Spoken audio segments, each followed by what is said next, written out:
Dawn, it can't be said enough. This weather is dangerous. Yeah, Sheba, it is dangerous. It is really, really brutal out here. And even though I'm all bundled up, dressed in layers, spending any length of time out here in these conditions could land you in the hospital or worse. You could get into trouble in about 15 minutes in this kind of weather. Dr. Mike Cirigliano of Penn Medicine is sounding the alarm. He says these sub-freezing temperatures are extremely dangerous and can lead to frostbite or hypothermia. That's when your temperature falls below 95 degrees. Hypothermia can lead to confusion, fatigue, and to the point where you don't really know that you're in big trouble. It's basically a medical emergency. You can lose your life. Dr. Mike says folks need to heed the warning signs. If you're out and you start to feel numbness and tingling in your fingers and your ears, it's time to get inside. What if you have to be outside? Kids at the bus stop will be bundled up and cover up exposed skin.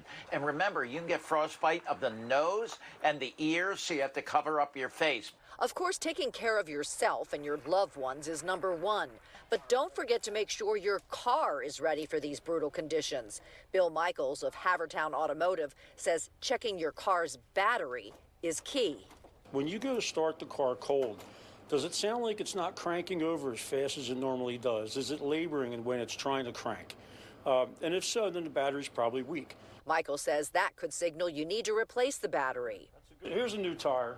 Having 4 good tires is critical in this weather.